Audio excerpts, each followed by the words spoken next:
अखिलेश यादव कहते हैं कि उत्तर प्रदेश सरकार की नाकामी की वजह से जनता में अब इतना भी विश्वास नहीं रह गया कि वो बेखौफ वोट डाले और वोट डालने के लिए बाहर निकले।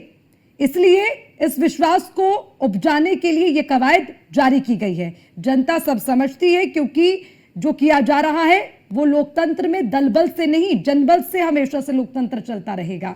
यह अखिलेश यादव ने ट्वीट किया। भाई अब आपके प्रशासन पर, आपके पुलिस पर सवाल उठ रहे हैं, वो भरोसा कैसे कायम होगा और क्यों दायरे में है, शक के दायरे में पुलिस?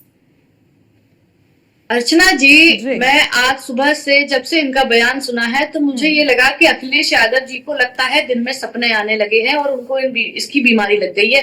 आप लगातार उनके बयानों में देखेंगी कि एक पूर्व मुख्यमंत्री होने के बाद भी इस तरीके का बेबुनियाद, आधारहीन और तथ्यहीन बयान आखिरकार वो दे कैसे सकते हैं। आप लॉ एंड ऑर्डर पर सवाल उठा रहे हैं। आपकी लॉ एंड ऑर्डर प्रक्रिया को सब जानते हैं, आपकी सरकार की लॉ एंड ऑर्डर की प्रक्रिया को।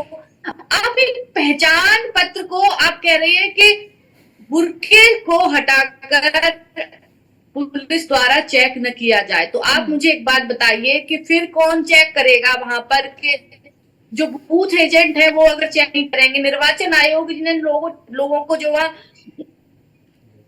क्या वोटों में धांधली होने का पूरा चांस नहीं होगा अर्चना जी। और दूसरा ये है कि जब वोटों में धांधली होगी तो फिर से एक अखिलेश यादव जी का ट्वीट आएगा और वो इस प्रकार होगा कि देखो माननीय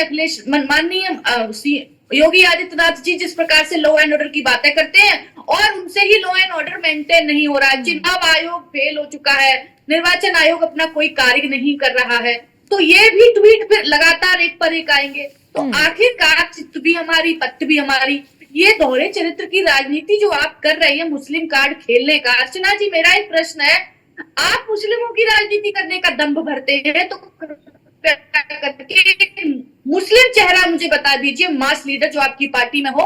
आजम खान जी तो जेल में है और आजम खान जी से तो आप मिलते भी नहीं है। आप तो सिर्फ लोकसभा इलेक्शन में एक बार मिलते हैं ताकि लोगों को मुस्लिम बताता हूं। हिंदू मुस्लिम की नहीं है अपर्णा जी, यहाँ पर बात इस बात को लेकर है कि भाई समझिए ना, फर्जी वोटिंग नहीं होनी चाहिए, लेकिन विपक्ष बार बार दावा इस बात को लेकर करता है कि सरकार अपनी मतलब तंत्र का गलत इस्तेमाल करता है। बेसिकली यही कहा जाता है।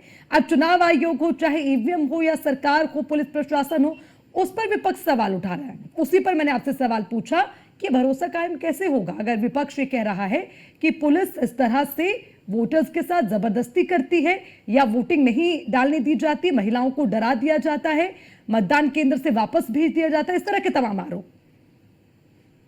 अर्चना जी, मुझे समाजवादी पार्टी का वो दौर याद है जब समाजवादी पार्टी की अपनी सरकार होते हुए किस तरीके से बूथ की कैप्चरिंग हुआ करती थी। पूरे बूथ पर आने ही नहीं दिया जाता था वोटरों को। तो उनको ये सवाल और प्रश्न उठाने का अधिकार इसलिए नहीं है क्योंकि धांधली का सबसे बड़ा और भ्रष्टाचार का सबसे बड़ा अड्डा है समाजवादी पार्टी। मुझे नहीं लगता है कि उनको कानून व्यवस्था पर सवाल उठाना चाहिए, जबकि माननीय योगी आदित्यनाथ जी की और आला अधिकारियों की ये पहली प्राथमिकता है कि किस प्रकार से चुनावों को बहुत अच्छी तरीके से संपन्न कराया जाए और पारदर्शिता के रूप में संपन्न कराया जाए, पारदर्शिता रहे वोटरों में।